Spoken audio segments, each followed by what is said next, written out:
राष्ट्रीय आंदोलन का संगठन 1870 के दशक से 1947 तक। अभी हम लोग इस पाठ के अगले विभाग में पहुंच चुके हैं, तो चलिए बच्चों आगे बढ़ते हैं। भारत छोड़ो और उसके बाद महात्मा गांधी ने दूसरे विश्व युद्ध के बाद अंग्रेजों के खिलाफ आंदोलन का एक नया चरण ही शुरू किया। उन्होंने अंग्रेजों को चेतावनी दी कि वे फौरन भारत छोड़ दें।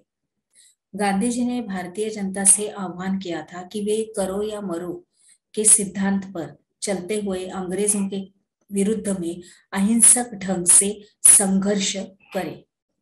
गांधी जी और अन्य नेताओं के फौरन जेल में जो भी गांधी जी के साथ में जितने भी आंदोलक थे उनको और नेताओं को और गांधी जी को फौरन जेल में डाल दिया गया। इसके बावजूद आंदोलन फैलता गया। किसान और युवा इस आंदोलन में बड़ी संख्या में शामिल हुए थे। अभी विद्यार्थी अपनी पढ़ाई लिखाई छोड़कर आंदोलन में कूद पड़े और देश भर में संचार तथा राजसत्ता के प्रतीकों पर हमले हुए। बहुत सारे इलाकों में लोगों ने अपनी सरकार का गठन कर लिया था। सबसे पहले अंग्रेजों ने बर्बर दमन का रास्ता अपनाया। 1943 के अंत तक 90,000 से ज्यादा लोग गिरफ्तार कर लिए गए थे और लगभग 1000 लोग पुलिस की गोली से मारे गए थे। बहुत सारे इलाकों में हवाई जहाजों से भी भीड़ पर गोलियां बरसाने के आदेश दिए गए थे, परंतु आखिरकार इस आदेश का ब्रिटिश राज को लेकिन इस आंदोलन के सामने ब्रिटिश राज को घुटने टेकने के लिए मजबूर कर दिया।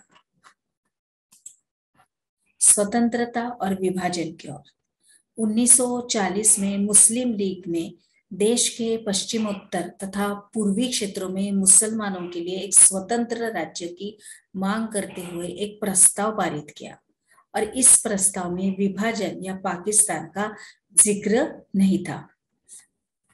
1930 के दशक के आखिरी सालों से लीग मुसलमानों और हिंदुओं का अलग अलग राष्ट्र मानने लगे थे। यानी कि हम लोग फिर से इस विभाग को देखते हैं, स्वतंत्रता और विभाजन की ओर। 1940 में मुस्लिम लीग ने देश के पश्चिमोत्तर तथा पूर्वी क्षेत्रों में मुसलमानों के लिए स्वतंत्र राज्यों की मांग करते हुए एक प्रस्ताव पारित किया था और इस प्रस्ताव में विभाजन या पाकिस्तान का जिक्र नहीं था।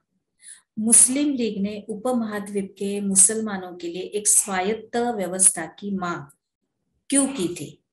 1930 के दशक के आखिरी सालों से लीग मुसलमानों और हिंदुओं को अलग अलग राष्ट्र मानने लगी थी और इस विचार तक पहुंचने में 20 और 30 के दशकों में हिंदुओं और मुसलमानों के कुछ संगठनों के बीच हुए तनावों का भी हाथ रहा होगा।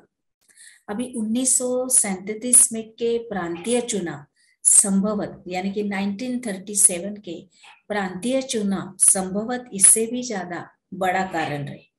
इन चुनावों ने मुस्लिम लीग को इस बात का यकीन दिला दिया था कि यहाँ मुसलमान अल्पसंख्यक है और किसी भी लोकतांत्रिक संरचना में उन्हें हमेशा गौण भूमिका निभानी पड़ेगी। लीग को यह भी भय था कि संभव है कि मुसलमानों को प्रतिनिधित्व ही न मिल पाए। अभी 1937 में मुस्लिम लीग संयुक्त प्रांत में कांग्रेस के साथ मिलकर सरकार बनाना चाहती थी, परंतु कांग्रेस ने इस प्रस्ताव को स्वीकार नहीं किया, जिससे फासला और बढ़ गया। 30 के दशक में मुस्लिम जनता को अपने साथ लामबद्ध करने में कांग्रेस की विफलता ने भी लीग को अपना सामाजिक जनाधार फैलाने में मदद की। अभी 40 के दशक के शुरुआती सालों में जिस समय कांग्रेस के ज्यादातर नेता जेल में थे, उस समय लीग ने अपना प्रभाव फैलाने के लिए तेजी से प्रयास किया 1945 में विश्व युद्ध खत्म होने के बाद अंग्रेजों ने भारतीय स्वतंत्रता के लिए कांग्रेस और लीग से बातचीत शुरू कर दी, और यह वार्ता असफल रही क्योंकि लीग का कहना था कि उसे भारतीय मुसलमानों का एकमात्र प्रतिनिधि माना जाए। अभी कांग्रेस इस दावे को मंजूर नहीं कर सकती थी क्योंकि बहुत सारे मुसलमान अभी भी उसके साथ थे। अभी आगे क्या हो गया, 1946 में दोबारा प्रांतीय चुनाव हुए। सामान्य निर्वाचन क्षेत्रों में कांग्रेस का प्रदर्शन तो अच्छा रहा ही, परंतु मुसलमानों के लिए आरक्षित सीटों पर लीग को बेजोड़ सफलता मिली। लीग पाकिस्तान की मांग पर चलती ही रही और मार्च 1946 में सरकार ने इस मांग का पूरा अध्ययन करने के बाद स्वतंत्र भारत के लिए एक सही राजनीतिक बंदोबस्त सुझाने के लिए 3 सदस्यीय परिसंघ भारत भेजा। उसके बाद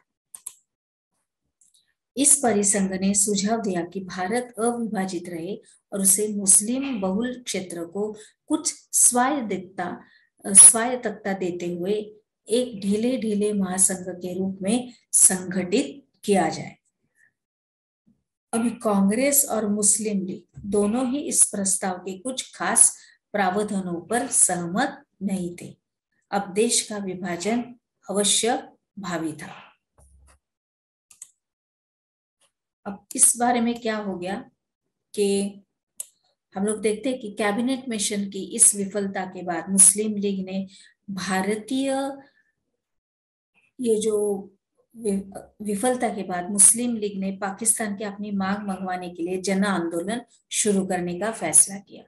अभी उसने 16 अगस्त 1946 को प्रत्यक्ष कार्यवाही दिवस मनाने का आह्वान किया और इसी दिन कलकत्ता में दंगे भड़क उठे जो कई दिन तक चलते रहे और इन दंगों में हजारों लोग मारे गए। मार्च 1947 तक उत्तर भारत के विभिन्न भागों में भी हिंसा फैल गई थी। अभी कई लोग मारे गए, असंख्य महिलाओं को विभाजन की इस हिंसा में अकथनीय अत्याचारों का सामना करना पड़ा। करोड़ों लोगों को अपने घर बार छोड़कर भागना पड़ा। अपने मूल स्थानों से बिछड़कर ये लोग रातों रात अजनबी जमीन पर शरणार्थी बनकर रह गए।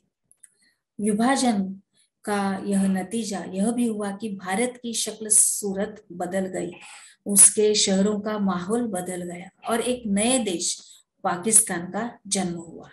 इस तरह ब्रिटिश शासन से स्वतंत्रता का यह आनंद विभाजन की पीड़ा और हिंसा के साथ हमारे सामने आया। अब यहाँ पे हम लोग चित्र देख रहे हैं कि हिंसाग्रस्त पंजाब में आए शरणार्थी आश्रय और भोजन की तलाश में दिल्ली में इकट्ठा हो रहे हैं। अभी आगे बढ़ते हैं बच्चों। यहाँ पर जवाहरलाल नेहरू कांग्रेस के बंबई अधिवेशन से पहले महात्मा गांधी जी से मिले हुए थे, उनसे उन्होंने बातचीत की थी। जुलाई 1946 गांधी जी के शिष्य कांग्रेस समाजवादी और अंतरराष्ट्रीयवादी विचार रखने वाले नेहरू राष्ट्रीय आंदोलन तथा स्वतंत्र भारत को आर्थिक एवं राजनीतिक व्यवस्था के मुख्य शिल्पों में से थे। आगे बढ़ते हैं बच्चों, हमने क्या सीखा इसके अंतर्गत। भारत छोड़ो और उसके बाद क्या हुआ आपको लिखना है। तो चलिए अभी हम लोग हमारे अगले विभाग में प्रवेश करते हैं।